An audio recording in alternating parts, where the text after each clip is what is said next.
Hi guys, welcome to the first ever episode of Little People. For the first episode, I wanted to talk about something very personal. It's about making a big life in bigger cities when you come from little places in the country. How it shapes your life, and how no matter what, happily or unhappily, you never lose that bit of yourself. We'll call this segment the urbanized rural roots. And our first guest is Abhishek Jha. And of course, I'll do formal introduction. So, Abhishek is my very politically charged friend from college. He does questionable debates, left, and center. And he owes this side of his to his roots in Madhubani, Bihar. But this podcast is not about Abhishek almost blasphemous political beliefs. It's about his life in Bihar and what the Jha family left behind in Bihar. It's about what remains of them and how it shapes them in the hustle bustle of Mumbai. So Abhishek has a moderate influencer experience. He has been part of podcasts earlier. He has a blog, but he is also a very humble person. So he's there on a very weird mic setup and a very bad camera setup, and agreed to be the first guest. So if you could start, Abhishek. Yeah, the mics is practically my phone. So That was not needed. हाँ ठीक है तो maybe we can start with the introduction. I mean, not the corporate introduction, but start from the start. When did you move to Mumbai? How was your life in Bihar? If you remember anything, when did you move actually? The timeline of it. okay, so I am the fourth generation of my family in Mumbai, but that being said, I was not born here. So I was born back in Madhubani, a village in Madhubani, not even Madhubani city. So I was born there in 99, then I stayed there till 2003. Now you might wonder why would I say something like I'm the fourth generation here and I was not born here. That was because हमारे यहाँ पे ऐसा होता था कि only the earning member of the family would stay in Mumbai, Okay. and the rest of the family would stay back in our native so that we could cut cost. Simply. So my great grandfather had come to Bombay in 1945. It used to be Bombay back then. Nobody has to pedal stones at my home. Yeah. So we can. I think we can leave the political part for some other podcast. Had to separate it up. Yeah. So 1945 he worked in Kamla Mills. So coincidentally I work right opposite Kamla Mills these days. And he was a mill worker there. Then my grandfather was born here, and so when I was brought to Mumbai. I don't have any memory of my village back when I was living there, but we Till always what had age were you there? 3.5. Okay. So obviously no memory of it, but since we stayed connected to, we still are connected to our roots. Every year or the other, we visit our native. We have a home there. My grandfather, after his retirement, moved back to our native. He now lives there. So we've got a home. So we visit every other year. We spend about a month. We try to do that. So we've always stayed connected. तो ऐसा रहा कि हम बॉम्बे आए. उस वक्त बॉम्बे के एक स्लम में रहते थे. The family sort of that place that we had in that slum This was which year? This was year 2003. Okay. And till 2007 we stayed there. Of course, my father, my grandfather, they were living there for a long time. Okay. And Did you experience the gangster vibe of Mumbai? So I surprisingly did not, because we were sort of living in a joint family setup. So me and my sisters, we were a very protected bunch.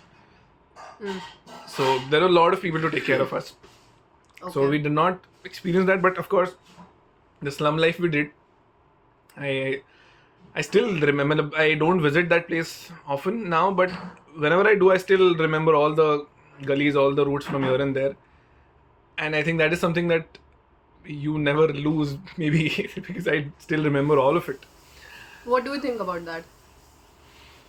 I mean, do you look back at it happily, or do you ever think that I would want to? I'm not sure. Do you ever feel that I would want to go back and have experience that life again? No, absolutely not.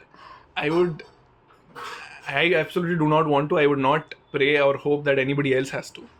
Because it was, I mean, looking back, it was all rose tinted glasses and you remember all the good things, but it was not a good life. And we did not have people did not have washrooms inside their places. We used to use public toilets. It was in 2007 when we had come. I mean, currently where I live, I mean, I would not name the area to avoid the dichotomy right away. But इतने famous नहीं होंगे मुझे लगता है हम. I hope हमारे 4 guest नहीं करेंगे वो. हमारे 4 व्यूअर्स. हाँ, तो तभी पहली बार आई हैड सीन कि फ्लैट हमने देखा, फ्लैट के अंदर टॉयलेट था. Sorry, that was which year? This is 2007. तब पहली बार ऐसा देखा था कि ओह, You started living. So this was the area where you are living currently. yes, so it was a company provided accommodation, a 1 BHK flat where we used to live. Can we tell that it's that it's in Sobo? Of course, yes. It's Why in not? Sobo. It's in Sobo. No, हमारा नहीं था, company ने दिया हुआ था रहने को. But it's Company in Sobo. quarters. हाँ, it was in Sobo. It is in Sobo. It's still in Sobo. It's still in Sobo. Yes. 2012 was when we bought that place with the company. I mean, the company allotted quarters itself. We bought it. So that's how we came to be Soboites. I don't identify with that. mean, What's their opinion on you working? I mean, everybody sees it as a happy coincidence. I mean, because Kamla Mills doesn't exist anymore. So does my great grandfather. So it's just a happy coincidence that I work out right opposite of it. Because it's the place itself has no. I mean, I don't think even the ground or the buildings remember that they were a mill before. Because it's so changed now. You've got swanky offices and the best of party places in town there. And I don't think the buildings remember that they housed sweaty mill workers in. So when we were talking earlier, you were mentioning about the education in the slum area. Yeah. If we can talk more about that. हाँ, so education पे तो ये था कि हाँ, पढ़ाना तो है ही. Family was always behind that, but since protection and security was a big factor, तो उन्होंने ऐसा किया कि जो सबसे घर के नज़दीक है वो स्कूल में जाकर डाल देते हैं. तो So why was protection an issue? slums are not safe. So that you will have to travel from. हाँ, you would not there want or your kids to travel too much. okay. And in general, I think my family is a little extra protective, so they sent me to the school that is closest to home. इतना पास था कि मैं lunch time में हम घर आ जाते थे, घर पे से खाना खा के फिर स्कूल चले जाते थे. तो school, so every school is supposed to be affiliated to a board. They need to get a recognition from there. Only then you can appear the board exam from that school. So this school did not have it. So वो बहुत ही informal एक small medium business की तरह चलता था. ये एक classroom है, उसमें 15-20 benches हैं and about 4 benches is allotted to one class. So first standard here, उसके पीछे के 4 benches पे second standard, बगल में third standard, ऐसे करके 4th standard तक वो एक क्लासरूम में बैठते थे. तो इसका एक और टीचर्स भी, मतलब एक ही टीचर बैठी है या बैठा है, वो फर्स्ट स्टैंडर्ड अटेंड कर ले, फिर सेकंड थर्ड ऐसे करके टर्न्स ले लेके सबको अटेंड कर लेते थे. Okay. तो उसका एक और फ़ायदा ये हुआ कि आपका अगर फर्स्ट स्टैंडर्ड की पढ़ाई आपकी हो गई है तो सेकंड वाले पीछे ही बैठे हैं, आप उनकी सुन लो तो आप सेकंड की भी पढ़ाई पढ़ रहे हो. You were that topper kid. No, I was not that topper kid. मतलब the people there, I mean the teachers also were not formal teachers, so they did not so much adhere to that concept of standards. तो मेरा ऐसा होता था कि अब पहली class की मैथ्स कर रहे हो आप, सही से हो रहा है सब, तो वो दूसरी क्लास की मैथ्स भी पढ़ा देते थे क्योंकि वो पढ़ा ही रहे Because they are not bounded by syllabus. Exactly, they're not bounded by anything. तो वो सेकंड क्लास की मैथ्स भी पढ़ा रहे, फिर थर्ड की भी पढ़ा दे रहे, फोर्थ की भी. तो मैंने जब तक सेकंड क्लास पास की, जब तक मैं स्कूल में था, मैं 4th या 5th क्लास में पहुंच गया था मैथ्स में. Oh my god. That's nice. So और the education quality was decent there. So I'll tell you, back in Lucknow, I was teaching 4 or 5 kids, and one of the girls, she was in 7th standard, but she could not do basic mathematics like double digit subtraction. But exams सारे pass कर करके she reached 7th standard. So it's not. Did you charge them any money? No, I obviously did not. But it was very difficult now, because where do I start? Or this was before I was going to join SIBM for my MBA. So I had like 2-3 months. So abhi it was very difficult for me, because क्या पढ़ाएं इसको? 2-3 महीने में क्या पढ़ा सकता है इंसान? सही बात. So But there was this very cute thing. So once I asked them to write an essay on what they want to be. So despite where they were coming from, they wrote such ambitious essay. They were so cute. They wanted to be a doctor, a civil servant, and they went into details of it, that I'll wear that uniform and I'll do this, I'll change that, and it was very cute. I mean, I'm happy with the fact कि मुझे ऐसा लगता है कि आप slums में या किसी लो इनकम लोकेलिटी में रहने का सबसे बड़ा डिसएडवांटेज जो आपको हो सकता है वो ये है कि आपकी जो इमेजिनेशन है वो रिड्यूस हो जाती है. उतनी सी रह जाती है कि हाँ. और ये मैंने बहुत अजीब तरीके से मैनिफेस्ट होते हुए देखा है लोगों की लाइफ में. मैं ऐसे कुछ लोगों को जानता हूँ जिन जो स्लम में रहते थे हमारे ज़माने में, आज भी रहते हैं जब हम नहीं रहते वहाँ पर. बट ऐसा नहीं कि उन्होंने कोई तरक्की नहीं की लाइफ में. उन्होंने अपना घर खरीद लिया, पहले रेंट पे रहते थे, फिर बगल वाले का खरीद लिया, फिर उसके बगल वाले का खरीद लिया, लेकिन वो वहाँ से नहीं निकल रहे. And to tell you the fact, कोई आपको बैंक लोन नहीं देती to buy a place in a slum, because that's illegal sort of. Okay. So you have to pay all of it up front and they are still buying all of that. पर कोई flat लेने के लिए आसानी से loan मिल जाएगा, वहाँ नहीं जाना, क्योंकि उनकी इमेजिनेशन इतनी सी है कि यहीं पे बढ़ जाएंगे. एक घर में खुद रह लिए, 2 को भाड़े पे चढ़ा दिया. तो लाइफ बढ़िया देखने पे काफी प्रिविलेज का काम है. So I tell you, I don't come from my father is a businessman, but we don't come from a business family. We had my grandfather was a lawyer, and everyone before him was also a lawyer, so we are a very lawyer family. My dad was the first one who wanted to start a business of his own, but उन्होंने कभी इतना बड़ा नहीं सोचा कि I'll start something of my own and I'll go on Shark Tank and shit. कभी नहीं. तो They didn't have Shark Tank.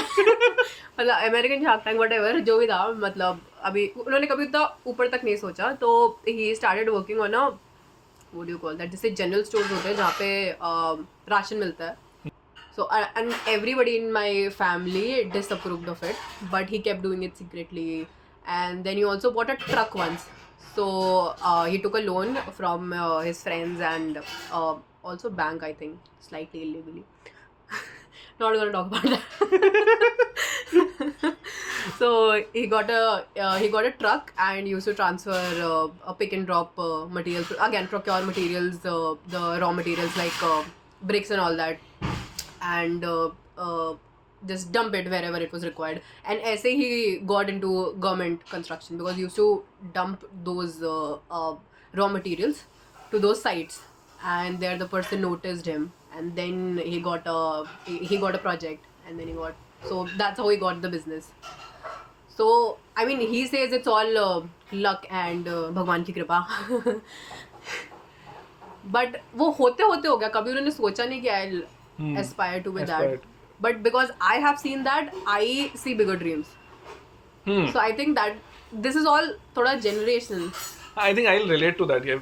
मैंने देखा मेरे पापा को, हम स्लम के एक छोटे से घर में रहते थे, फिर उसके बाद एक कंपनी क्वार्टर्स में आया, उसके बाद एक अच्छे खासे फ्लैट में, खुद के फ्लैट में रहने लग गया, तो गाड़ी भी आ गई बाद में, सटल फ्लेक्स. तो so वो फिर हाँ कि अब ये तो अचीव्ड है ऑलरेडी, तो अब मुझे कुछ इमेजिन करना है तो मैं इसके ऊपर ही करूँगा. हाँ राइट. लखनऊ भी काफ़ी वैसा से ही होगा ना कि छोटे शहर से काफ़ी बड़े में आ गए, जैसा कि लखनऊ से बॉम्बे आने में लगे किसी को.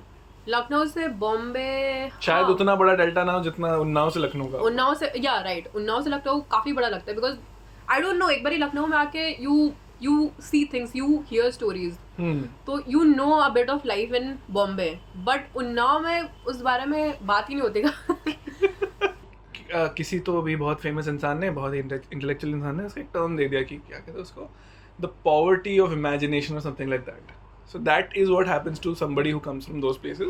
एंड मेरे और पापा की कभी बात चल रही होती तो मैं उनसे यही कहता हूँ कि मैंने शायद, अब अगर 2 केसेस ले लो कि मैं जिस तरीके से मेरी लाइफ अभी चली है या मेरी लाइफ में सारी ज़िंदगी स्लम में रह गया होता, तो कोर अभिषेक तो वही है, मैं तो वही हूँ.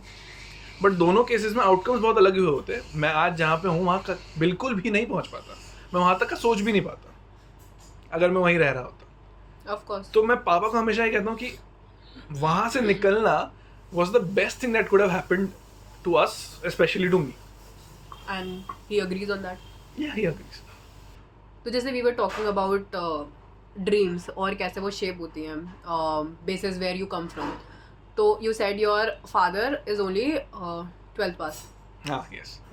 And you are a postgraduate planning to study further. So how did he play a role in it?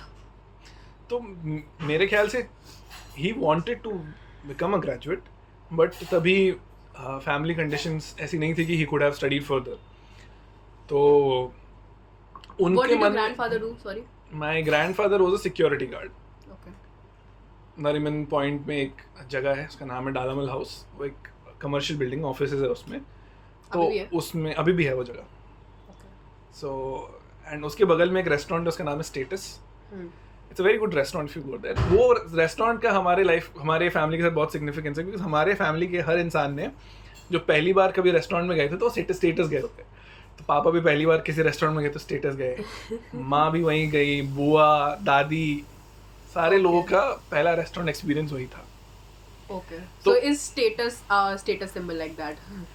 नहीं, स्टेटस हाँ उनके लिए हमेशा एक एस्पिरेशनल चीज़ थी. तो मेरे go to पापा, a हाँ, जब restaurant. हम सब बॉम्बे आए थे पहली बार, तो मेरे पापा सबको पहली बार घुमाने लेके आए बाहर गेटवे ऑफ इंडिया, और उसके बाद सबको स्टेटस में लेके आए थे खाना खिलाने.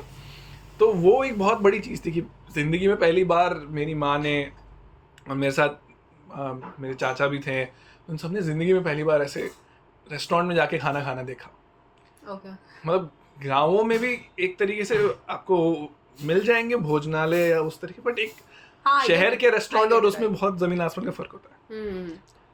So Unnao में there are no, I mean there are restaurants now, but I don't think till the time I lived there was a restaurant. So we usually go to Kanpur or Lucknow to celebrate birthdays, to shop, to anything.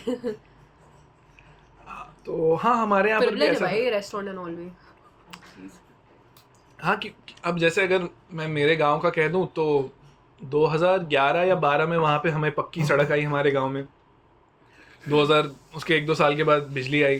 तो उसके पहले तो गांव बहुत ही अलग था. मतलब गांव स्टेशन से, जब बॉम्बे से जा रहे हो आप, स्टेशन से गांव पहुंचना बहुत बड़ा टास्क होता था. कि वो रोज सड़कें ठीक नहीं है, टूटी फूटी सड़कें, आप सेफ भी नहीं है, रात को नहीं बिल्कुल ट्रैवल कर सकते आप. Oh damn. नहीं तो अनलेस आप गांव से 4 लोग लेकर आओ तब तक आप रात को ट्रैवल नहीं कर सकते. Okay. और फिर लेकिन सड़क बन गई तो वो ड्रामेटिकली चेंज हो गया. आप जब मर्जी तब ट्रैवल कर रहे हो. स्टेशन 3-4 घंटे से सीधा 1.5 घंटा हो गया. और रात को आपको कोई डर नहीं लग रहा है, क्योंकि आपकी गाड़ी तेज चल रही है. आपको कौन आपको रोक कर लूट पाएगा, आपकी गाड़ी चल रही है. Right. और जब बिजली आ गई तो जैसे गांव में हम जाते थे ना, तो बॉम्बे से आप जा रहे हो, बॉम्बे में बिजली होती है. अब आपको आदत है रात को 10-11 बजे सोने की. अब गांव में ऐसा होता था जैसे ही सूरज ढला वैसे ही हो गया अंधेरा चारों तरफ. तो हम बहुत जाके रोते थे वहाँ पे गाँव में, क्योंकि जैसे अंधेरा हो जाए कि बहुत रोना आता था, क्योंकि ऐसे अजीब सा लगता था कि Oh, really? कहीं पे रोशनी नहीं है. मतलब जितनी जहाँ लालटेन रखी है, जहाँ वो डिबिया कहते हैं उसको, वो रखी है, उतनी दूर रोशनी है, और उसके अलावा और कहीं कोई रोशनी, सारा का सारा अंधेरा है. Damn. Oh. तो डर के छुप के घर में ही बैठे हो आप, घर से बाहर नहीं जा सकते, डर लग रहा है, बाहर अंधेरा है. मेरा थोड़ा डिफरेंट एक्सपीरियंस है विद दिस. सो उन्नाव में लाइट कम आती थी, बट आती थी, इन्वर्टर्स थे हमारे पास.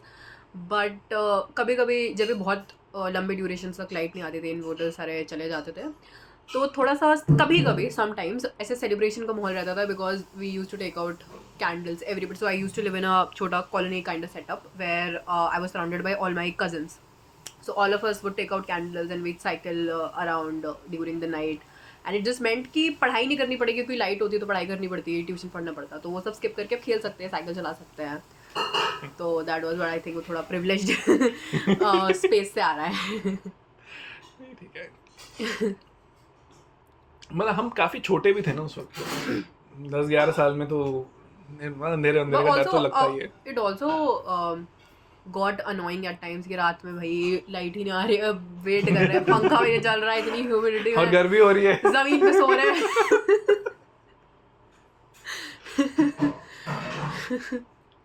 हाँ, we were talking how your father wanted to study further but he could not because of the family conditioning. हाँ, तो उनको हमेशा ऐसा था कि बच्चों को तो पढ़ाना है, मतलब इनको तो डेफिनेटली पढ़ाना. तो मेरे पापा के साथ दिक्कत ये होती थी कि जब जितना पढ़े भी हो तो फीस टाइम पर नहीं दे पाते थे. तो उनका हमें जब वो पढ़ाने लग गए तो उनका एक रूल था कि भले स्कूल या कॉलेज फीस इंस्टॉलमेंट में मांगेगी, लेकिन मैं पहले ही सारी फीस भर दूंगा, कि कभी ऐसा ना हो कि मेरे बच्चों को उठाकर क्लास में खड़ा किया जाए कि आपकी फीस नहीं आई है. Okay. तो भाई such a filmy thing. हाँ, he has done a lot of filmy things. So for example, जिनके यहाँ पर किस ज़माने में मेरे दादाजी नौकरी मांगने गए थे हमारे गांव के एक अमीर इंसान के पास, तो पापा ने जब पहली अपॉर्चुनिटी मिली उस इंसान ने फॉर सम रीज़न कोई ज़मीन बेची, तो पापा ने अच्छा खासा प्रीमियम देके वो ज़मीन खरीद ली. कि the premium did not matter, the money did not matter, the fact that Okay. वो वही जमीन चाहिए. हाँ, उसी की ज़मीन चाहिए. उसकी चाहिए. Okay. तो हाँ, तो हमें पढ़ाने के लिए बहुत हमेशा से पुश रहा. तो फिर और अराउंड एक और चीज़ ये थी कि क्योंकि मेरे आसपास कोई लोग इतने ज़्यादा पढ़े नहीं थे, मेरी फैमिली में जो पढ़े भी वो I mean academic is not our strong point. सो ऐसा था कि मुझे बहुत टाइम तक पता ही नहीं था कि मैं पढ़ने में अच्छा हूँ. It's also because they grew up there because you saw कि you knew कि तू पढ़ाई कर सकता है, because your father was encouraging about it, but maybe others they did not get that. नहीं, तो एनकरेजमेंट सबको ही मिली कि एटलीस्ट 10वीं-12वीं पढ़ ली. हमारे गांव में स्कूल था हमेशा, बट हमारी फैमिली का स्ट्रॉन्ग सूट नहीं है एकेडमिक्स. तो was it also because कि मतलब we know कि कैसी पढ़ाई होती होगी गांव में, डेफिनेटली तो लोग ध्यान नहीं देते हैं, मिड डे मील के लिए पढ़ाई करने जाते हैं. उस जमाने में नहीं होते थे मिड डे मील्स. ओके, नहीं जस्ट गिव एन एग्जांपल कि हाँ, तो कि पढ़ाई करने की किसी को इच्छा नहीं होती थी, वो उनको फोर्स करना पड़ता था. हाँ, जिसको we don't इच्छा see हो it, रही है वही पढ़ पाता था. फोर्स अपने आप नहीं कर सकते थे, क्योंकि आप बच्चे को स्कूल भेजोगे वो उठ के स्कूल से भाग जाएगा. हाँ, सारा दिन खेल के शाम को आएगा. स्टार्टिंग से तो नहीं होता है ना किसी को भी कि पढ़ाई करनी है, unless you see it in your family. हाँ, इसी वजह से फैमिली में ज़्यादातर लोग कोई खास पढ़ नहीं पाए, क्योंकि हाँ उस तरीके का माहौल नहीं था. माहौल नहीं था, राइट. दैट्स द गिने चुने लोग, that's the right word. हाँ, गिने चुने लोग पढ़े मेरे फैमिली में से. was it because कि तेरे घर पे माहौल नहीं था, और was it because कि they were not very academically affiliated? I think it was both. So अब जैसे अब अगर आप एक एग्जांपल ले लो कि एक मुंबई में रहने वाले कॉर्पोरेट में काम करने वाले एक कपल का कोई बच्चा होगा, अगर वो एकेडमिकली इतना इंक्लाइंड नहीं भी है तो भी ग्रेजुएशन तक तो वो पढ़ेगा और ढंग के मार्क्स लाके पढ़ेगा.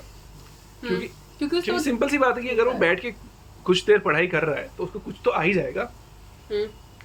और उसके पेरेंट्स भी उसको रोकने के लिए. हाँ, और आप सिचुएशन चेंज कर दो, वो माहौल नहीं है उसके पास, तो जो एकेडमिकली इंक्लाइंड बच्चा नहीं है वो बिल्कुल नहीं पढ़ता. हाँ. भले उसके पेरेंट्स कोशिश भी करें तो भी वो नहीं पढ़ेगा. सो आई थिंक हॉबीज का जो चीज़ है कि अब जैसे फॉर एग्जांपल रीडिंग, तो जब I started reading very late. Pandemic में मैंने पढ़ना शुरू किया books simply out of boredom, या कुछ और भी ट्राई कर लेते हैं. Precise, but so I read a proper book for the first time when I was in 8th standard when I moved to Lucknow. Because उससे पहले उन्नाव में लाइब्रेरी में कॉमिक बुक्स होती थी, पिक्चर बुक्स होती थी. सेम मेरे स्कूल की लाइब्रेरी में हमेशा, वो पहले वाली इस्लाम की स्कूल में तो था ही नहीं, इस वाली स्कूल में भी लाइब्रेरी में सिर्फ कॉमिक्स होती. हाँ, तो मैंने फर्स्ट बुक नान्या पढ़ी 8th स्टैंडर्ड में, तो मतलब उसके बाद then I started reading, but वो कभी माहौल नहीं बना बिकॉज आई डिडंट नो कि बुक पढ़ते कैसे हैं. तो मैं बस देखती थी आसपास लोग क्या पढ़ रहे हैं, तो I would start reading that. तो जैसे देयर वाज अ ट्रेंड जब भी सब लड़कियां स्कूल में रोमांस नॉवेल्स पढ़ती थी, टॉयलेट पढ़ती थी, आई started reading that because everyone was reading, but मुझे इंटरेस्ट नहीं आया. और मैं तो तभी कभी हॉबी नहीं बनी. तो मैंने ऑफकोर्स 1-2 2-4 बुक्स पढ़ी स्कूल में भी, but it was only because everyone was reading. It was not because I actually wanted to read. That happened pandemic mein, because I started picking up books that I liked. मेरे साथ ऐसा हुआ कि pandemic में I decided to pursue MBA, so CAT करना है, cat के लिए प्रिपेयर करना, और ये तो तीनों सेक्शन में से सबसे कमज़ोर अंग्रेजी है मेरी, इंग्लिश, तो ये चीज़ डे 1 पे आइडेंटिफाइड थी।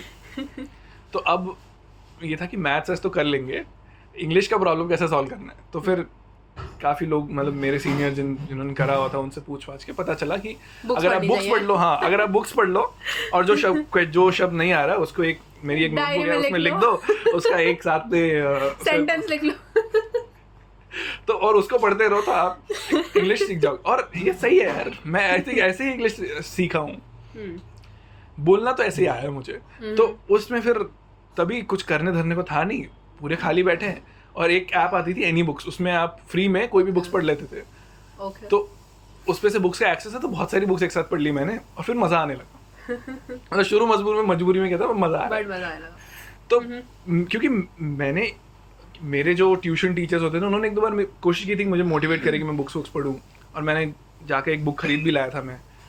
तो पर मेरी फैमिली को बहुत अजीब लगता था हमेशा कि सिलेबस के अलावा भी किताबें पढ़ते लोग। हाँ ट्रू। तो और फिर मुझे भी वही लगता था कि हाँ सिलेबस की किताबें हैं, उसके अलावा भी किताबें पढ़नी होती है। तो कभी पढ़ा नहीं, बाद में जाके उस पॉइंट पे ही थोड़ा सा ऐसा रियलाइजेशन हुआ कि नहीं, it is a world in its own, किताब मतलब बुक से एक्सपोजर मिलता है, ये वो। तो ये चीज़ें मेरे साथ हर स्टेज पर हुई। जैसे अब 10th के बाद आपको चूज़ करना होता है ना, आर्ट्स साइंस कॉमर्स।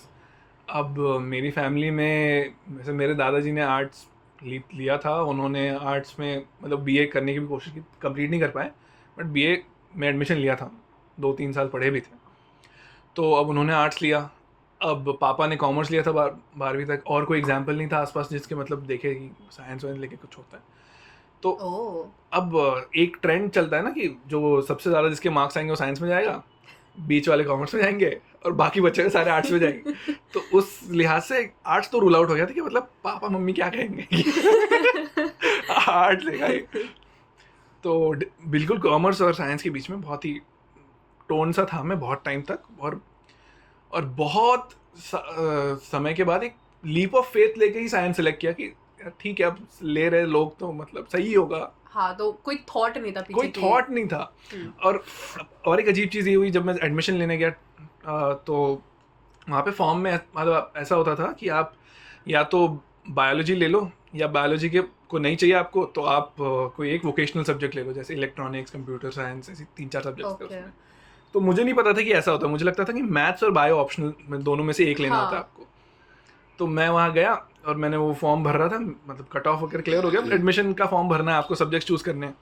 तो मैंने फिजिक्स, केमिस्ट्री, मैथ्स पे टिक कर दिया और बाकी सारा फॉर्म खाली छोड़ दिया। वहाँ पे वो एक प्रोफेसर थी, लेटर बिकेम मैं केमिस्ट्री लैब प्रोफेसर। तो उन्होंने बोला कि आपको क्या लेना है? मैंने कहा हिंदी है ना।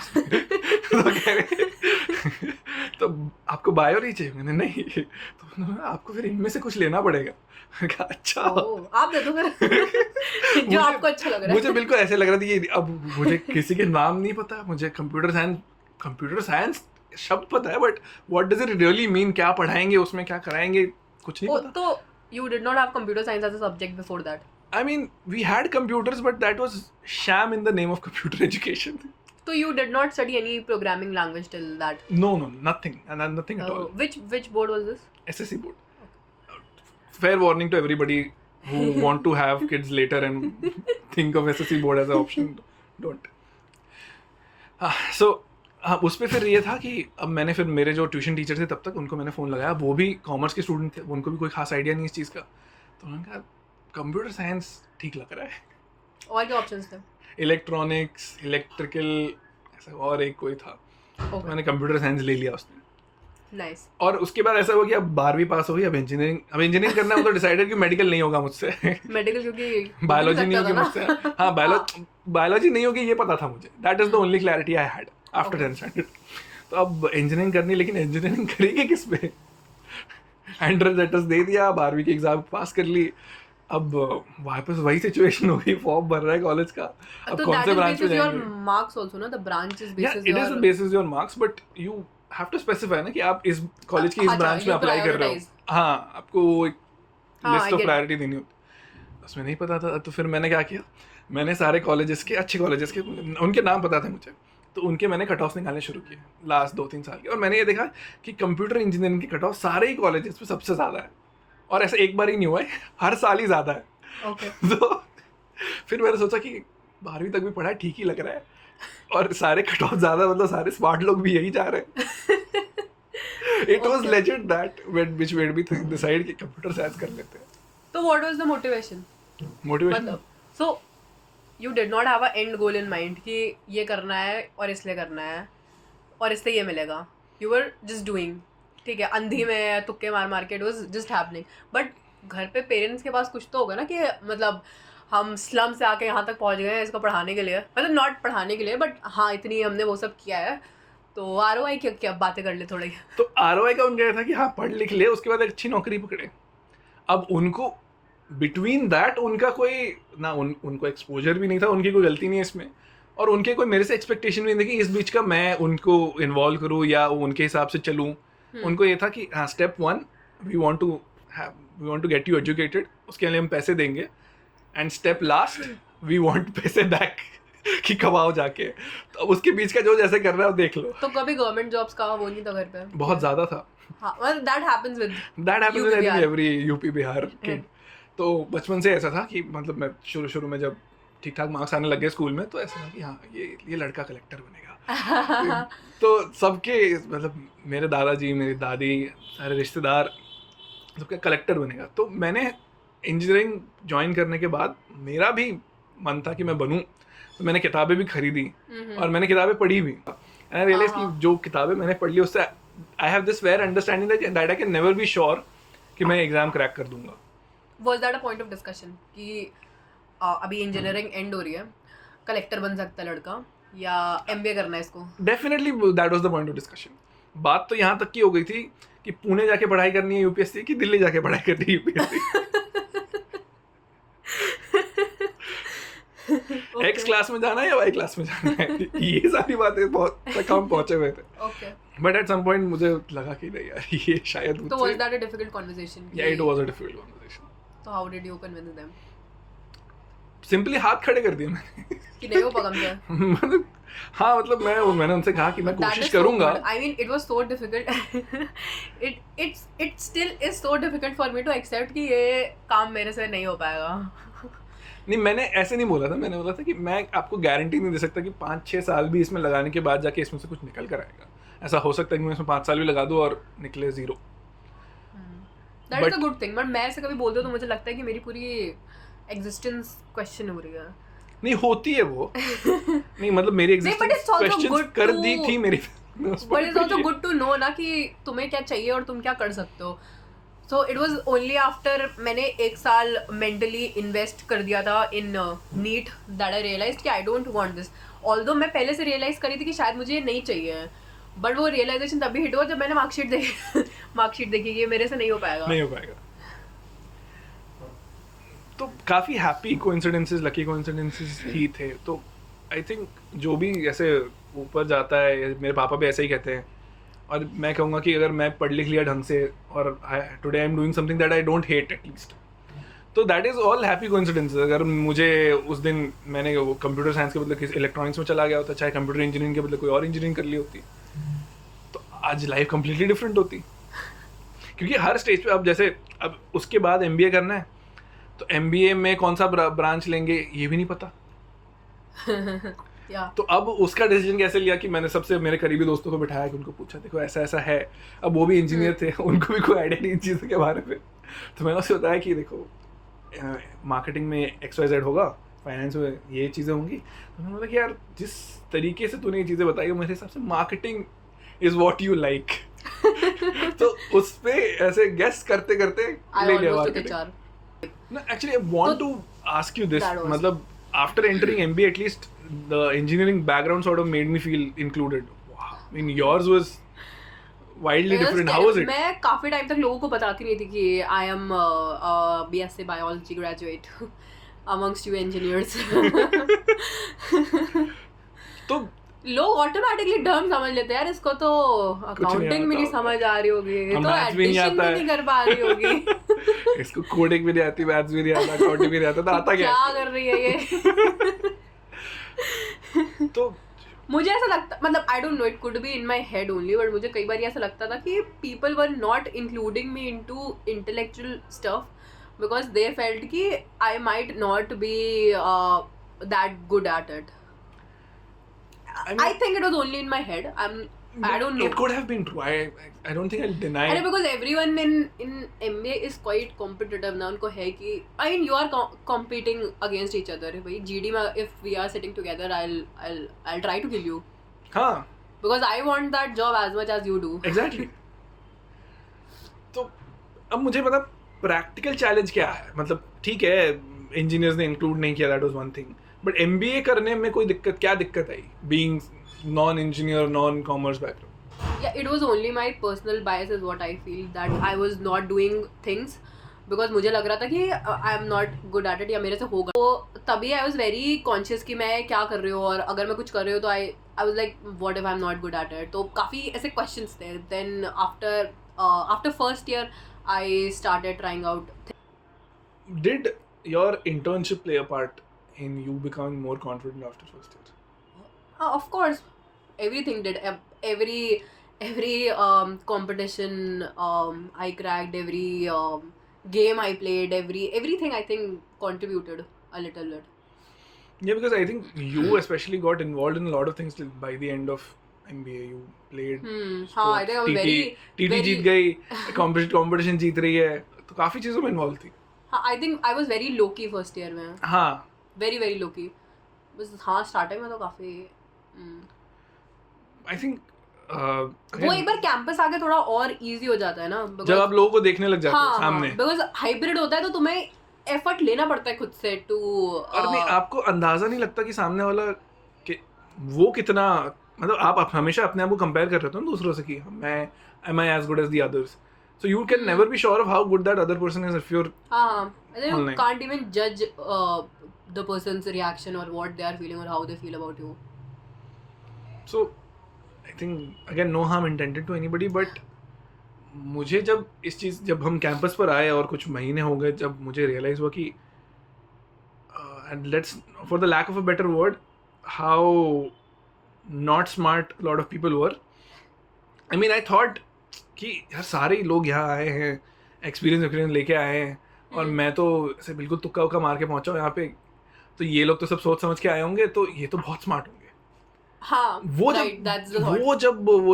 वो इमेज जब टूटी, जब वो शीशा टूट गया कि अब नहीं ये लोग भी उतने ही क्लूलेस हैं जितना कि मैं हूँ, तब मैं खुल गया भाई कि हाँ ये कोई स्मार्ट खा नहीं है. इंटेलेक्चुअल इंसान है.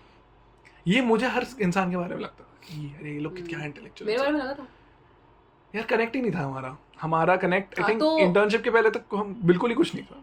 नहीं, एक दो बारी because we were doing this, तो मैं चैट्स थोड़ा स्क्रॉल कर रही थी टू सी कि बातचीत कैसे स्टार्ट हुई.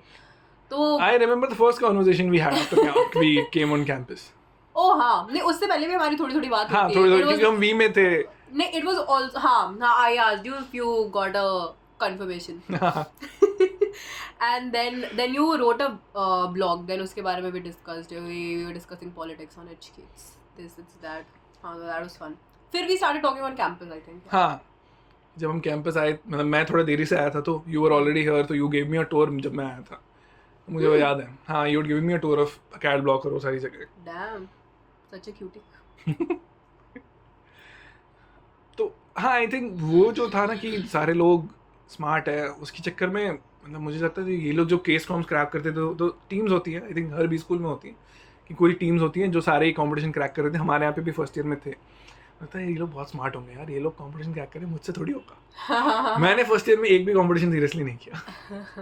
मैंने करना स्टार्ट भी किया तो बिकॉज मैं इतने कॉम्पिटिटिवली उसको कर नहीं रही थी जैसे करना चाहिए था और जितनी इंपॉर्टेंस देनी चाहिए थी. मतलब इंपॉर्टेंस दे रही थी बट मैं डाउट बहुत कर रही थी अपने आप को. एग्जैक्टली. वो सेल्फ तो वो डाउट जब के वो आई चक्कर डोंट में हुआ ही रिमेम्बर वो नहीं. गया कैसे. आई थिंक मेरे लिए वो इंटर्नशिप था क्योंकि मुझे ऐसा लगा कि इंटर्नशिप विद कॉन्फिडेंस है. हाँ कि I think I found good people. I think that was for me. मुझे यार मेरी जो मैनेजर थी इंटर्नशिप में, Tanaz was great my manager was very good. And but she was always very sweet, very accommodating. I think she could see the nervousness that I had शुरू. नहीं वो I But think thankfully the culture was very accommodating. very good. Very very. My manager was also very sweet. So I just felt कि felt very accepted. Like my ideas were valued. हाँ, जो कि बड़ा अजीब भी लगा था उस वक्त कि ये लोग इतने बड़े लोग इतने ज़्यादा एक्सपीरियंस मेरी बात सुन रहे हैं. हाँ. I never thought you would think like that कि तेरे ideas को accept नहीं करेगा. I always saw you as a very confident person, someone who knows what they are talking about and are very sure about what they are saying or what their ideas are. I was not, at least till the end of first year I was not. वो I always saw you like that. Blog लिखना उस तरीके से आसान था क्योंकि आपको किसी के मुंह पर बोलना है ना, उसमें अलग कुछ लगता है और जैसे लिख देना और बस डाल दिया, हाँ ठीक है, कौन देख रहा है मुझे, उसका रिएक्शन नहीं दिख रहा है और मेरे बारे में वो क्या सोच रहा है मुझे नहीं पता है. और आपको अगर किसी को पसंद नहीं भी आया तो गंदी चीज़ें लोग जल्दी से नहीं बोलते क्योंकि पढ़ने वाले सारे मेरे दोस्त वस्ती हैं, मेरे जानने वाले. वैसे लोग पॉडकास्ट के बारे में अगर गंदी बातें तो बोल दे guys please do. I was not confident. But वो इंटर्नशिप में ऐसा हुआ कि मुझे बहुत डिफिकल्ट सिचुएशंस में डाला गया. मुझे भेज देते थे कि आप जाओ इन लोगों से, मुझे बोल दिया था कि इतने लोगों को मिलना है इन 2 महीनों में और ये सब मतलब SMEs थे बट उनके मुझे बॉसेस को मिलना होता था कि जो फाउंडर्स हैं ओनर्स हैं उनको जाकर, और मुझे उनसे मिलने में बड़ा डर लगता था शुरू में क्योंकि वो कंपनी का ओनर है, SME हो लेकिन नई करके भी 2-5 करोड़ 10 करोड़ का टर्नओवर है कम से कम उसका, इतना अमीर आदमी है वो, मेरे को टाइम दे रहा है एक तो पहली बात, दूसरी बात वो मेरी बातें सुने और उसको वो कॉन्वर्सेशन इतना एंगेजिंग लगे कि वो मुझे से 2 मिनट में 2 सवाल कर भगा ना दे, मतलब मेरे से पूरी बात कर ले. मुझे बड़ा डर लगता था और शुरू में बहुत मुश्किल भी हुई. You remember we used to connect internship के वक्त ना. I never ever could have judged कि you were not confident with it. I just always felt कि हाँ कल इससे मिलने जाना है, आज मैं इससे मिलकर आया. Always felt so cool with it. नहीं यार मैंने ना I think this is also something that we tend to hide, मतलब हम कभी बोलते नहीं खुले. डर लगता है ना यार, मतलब जज कर लेगा सामने वाला. I think we are also used to the fact कि तुम fake करोगे तो you'll fake it. I was avoiding using that but yes. हाँ यार वो चीज़ें छुपानी पड़ती है, लोग जज कर लेंगे फिर right इम्पोर्टेंस नहीं देंगे तो वो सब. हाँ बट शुरू में पता है मैं 3-4 पेज का वो छाप कर ले गया था क्वेश्चनर, मैं इसमें से देख के पढ़ूंगा, कोशिश भी की बट फिर वो कैसा, पहला आदमी बड़ा मज़ेदार मिला मुझे. वो उसने बोला कि उसको मैंने फ़ोन करके उससे मीटिंग सेटअप की थी, तो उसने बोला मैंने आपको मीटिंग सिर्फ इसलिए दी है क्योंकि आपने जब अपना नाम बताया अभिषेक झा तो मुझे लगा आप बिहार से हो, मैं हूँ यूपी से इलाहाबाद कहीं से था, तो मैंने उस चक्कर में आपको टाइप दिया है. तो आप सीधे सीधे बोलो बात क्या करनी है. और उस आदमी ने भी काफ़ी अकोमोडेटिंग फील करवाया, मतलब जैसे ही लोगों को पता चला क्योंकि ऑफिस छोटा सा ही था, जैसे लोगों को पता चला वोडाफोन से कोई आया है, लोग पीछे पड़ गए, यार मेरे साथ ये दिक्कत है, मेरे यहाँ नेटवर्क नहीं आ रहा है, ये सारे लोग आ गए वहाँ पे. और मैंने नहीं देखो ये इनको ज़्यादा आता नहीं, इन्होंने अभी ज्वाइन किया, इनका डिपार्टमेंट नहीं है, ये वो करके उन्होंने मुझे बचाया बाकी उन लोगों से. मुझे बड़ा डर सा लगा. It's funny how you find right people at the right place. Somehow I think it's something with Mumbai as well कि कभी-कभी you just find right people. So I do try to be the right person for people around sometimes. I just feel that should be a way of giving back in a way. That's I think a thing about this city. मैंने शहरों का नाम नहीं लूँगा लेकिन मैं जो बाकी कुछ शहरों में थोड़ा घुमा हूँ उससे पता लगा यहाँ के लोग थोड़े ज़्यादा हेल्पफुल है. I think क्योंकि it's also because people are coming from there. हाँ सारे लोग इमिग्रेंट्स हैं यहाँ पे, ये मतलब इंडिया का अमेरिका है. मुझे लगता है कि कोई है कुछ अनजान है तो मतलब अगर मेरे को कोई काली पीली वाला भी यूपी से मिल जाता है, बिहार से मिल जाता है, जस्ट मेक श्योर कि I am giving him a tip. तो आई थिंक कि that's also just you sympathise with them. और अब तो इतने सारे लोग हो गए यूपी और बिहार के यहाँ पे तो काफ़ी होमली सा लगता है. मतलब मेरे को नहीं लगता 60-70% लोग यार टैक्सी वाले वही होते हैं. I don't think I ever get used to the city. मतलब मुझे, do you think that is also fact है कि because they come from places like UP Bihar, हमने वो लाइफ देखी है, living in living in spacious places, having a garden to walk around, no horns fucking with your ears in the morning. नहीं यार, कभी देखे बिहार और यूपी में वो ट्रक वाले और गाड़ियों के कई कई बाइकों के जो हॉर्न होते हैं, इतने खतरनाक हॉर्न होते हैं. बट कम होता है ना, मॉडरेटली. ये कंप्लेंट हाँ. लोगों के पास कम होगी कि कम मैं सुबह होगी कि सो नहीं हाँ, पाती सुबह क्योंकि हॉर्न बज रहे हैं. हॉर्न बज रहे होते हैं. वो तो है. तो और- डू यू एवर फील कि once you have done decently one well in life, you are like 40-50 वापस बिहार चला जाके? जाऊं. हाँ. ये ना मेरे पहले के सारे जनरेशन ने सोचा हुआ था और उन्होंने किया भी. मेरे ग्रेट ग्रैंडफादर भी वो रिटायरमेंट से पहले रिटायर होकर गांव चले गए. मेरे दादाजी भी रिटायर होकर गांव चले गए. मेरे पापा जब बॉम्बे आए थे तब हाँ. उन्होंने भी सोचा था कि जिस दिन 5 लाख रुपए कमा लूंगा उस दिन बॉम्बे छोड़ छाड़ के गाँव वापस चला जाऊंगा. और उनका अभी भी प्लान है कि अब उनका हो गया कि अब बच्चों की शादी हो जाएगी तब बॉम्बे छोड़ के गाँव चला जाऊंगा. तो इन सब का था मेरा. आई think I am the first generation जिसने बॉम्बे शहर को अपना घर माना या समझा हुआ है कि मुझे बहुत होमली सा लगता है तो यहाँ. तूने कभी नहीं सोचा कि will go back and? I always want to stay connected but not मुझे ये भी अपना घर ही लगता है. So now that I've lived in Pune, Bombay, Bangalore, when I go back to Lucknow, I feel that काफी slow है. हाँ, तो थोड़ा एक दो दिन का ट्रांजिशन पीरियड होता है where Jet lag होता है आपका. हाँ. where it's difficult to adjust to that life, but when I do, I love it. मतलब I always feel कि I'll move back there तो Lucknow to Lucknow now, wherever, somewhere not Bombay.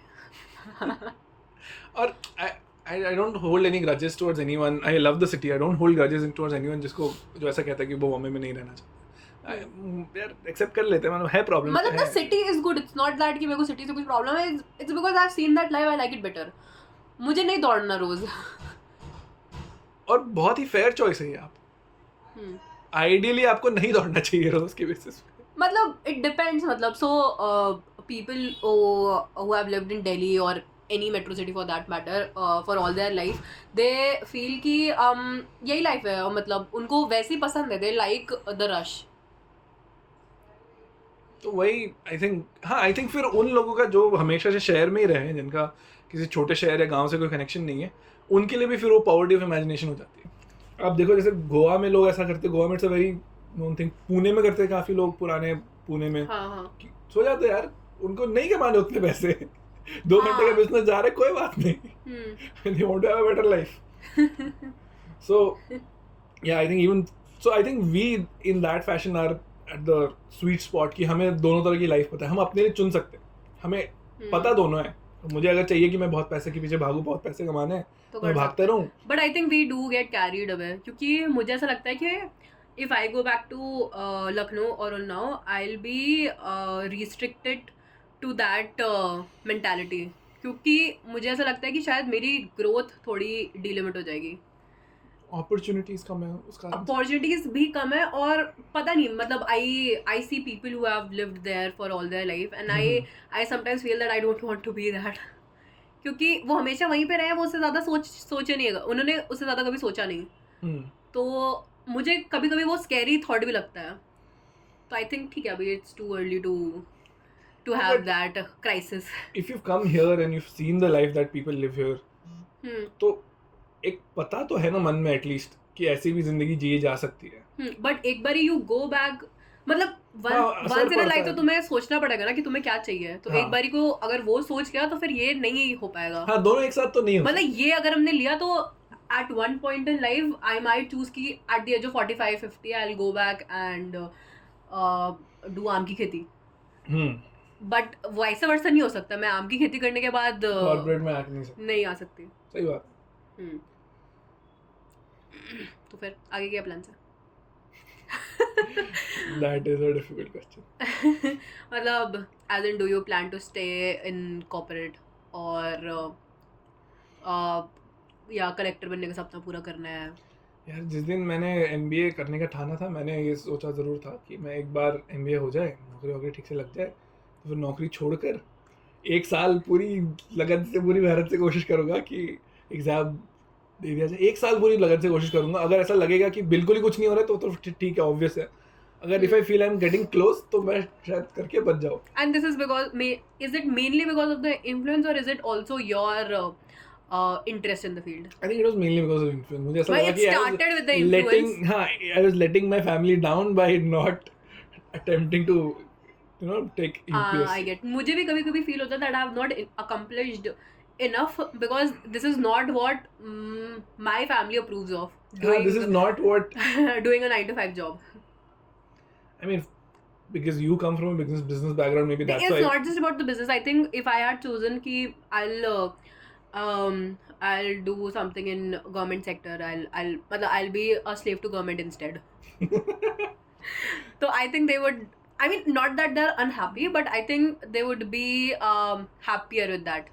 Definitely. I mean, मैं अगर छोड़ो UPSC, मतलब state कोई भी level पे, ढंग के लेवल पे एक बाबू बन गया होता तो बड़े खुश होते मेरे घर वाले। तो फिर मुझे ऐसा लगा कि यार एक बार को एग्जाम दे ही देते, भले फिर ज्वाइन ना करो। मतलब घर वालों को ये एस्टैब्लिश हो जाएगा कि नहीं, ऐसा नहीं कि लड़के से होना नहीं था, हो तो जाता है, इसको करना नहीं है, वो वाला पॉइंट प्रूव हो जाए। But I think that is now a long shot. I don't think I leave corporate any time soon, क्योंकि फिर वो भी है कि यार मतलब नौकरी मिलना बड़ी बात होती है हमारे यहाँ के लोग। और आपको नौकरी भी अच्छी खासी नौकरी मिली है, ऐसा नहीं है कि आपको बिल्कुल ही लोअर रंग से शुरू करना है, आपको एक ढंग के लेवल पर लॉन्च किया जा रहा है।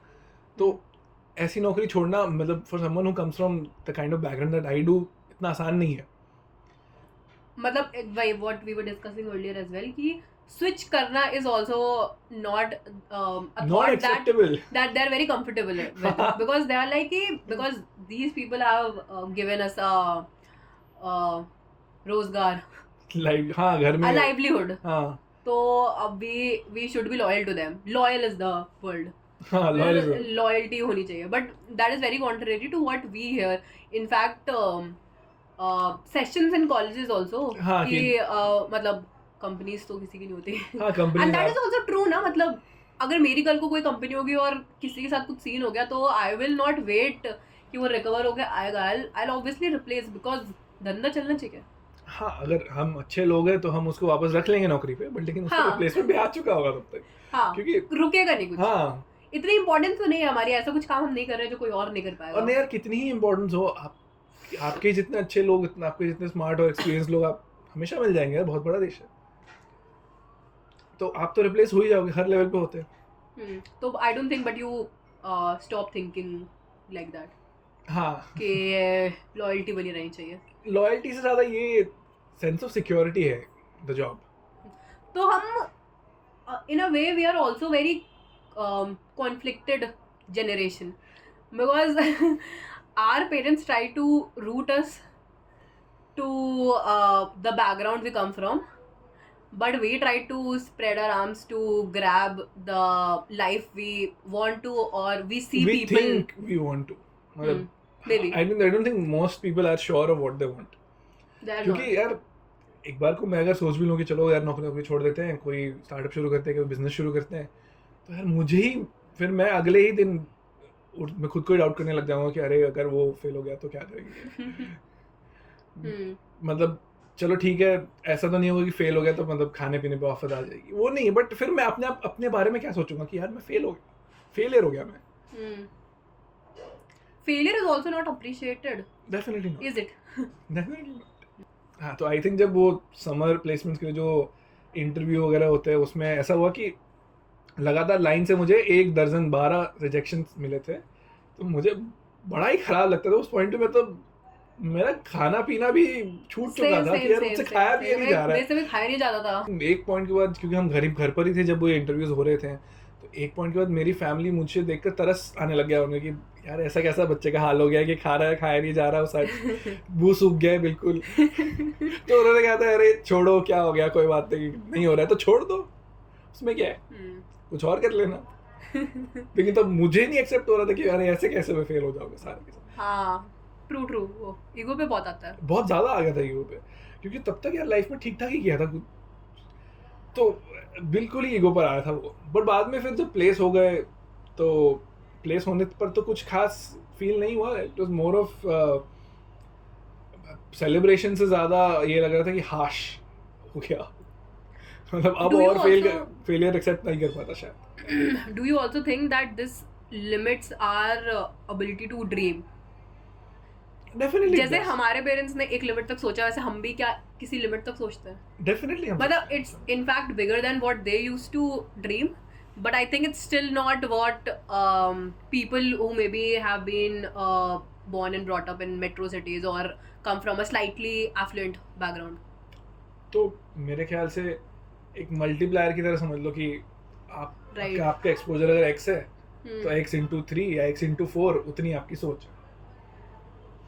तो अब जैसे अगर समझो कोई ऐसे परिवार से आता हो जहाँ पे सारे लोग काफ़ी अचीव कर चुके हैं लाइफ में, जो जैसे Right. डॉक्टरों के खानदान में लोग ऐसे ही मतलब ऐसा ज़रूरी थोड़ी कि हर बच्चा स्मार्ट ही पैदा हो रहा है उस खानदान में.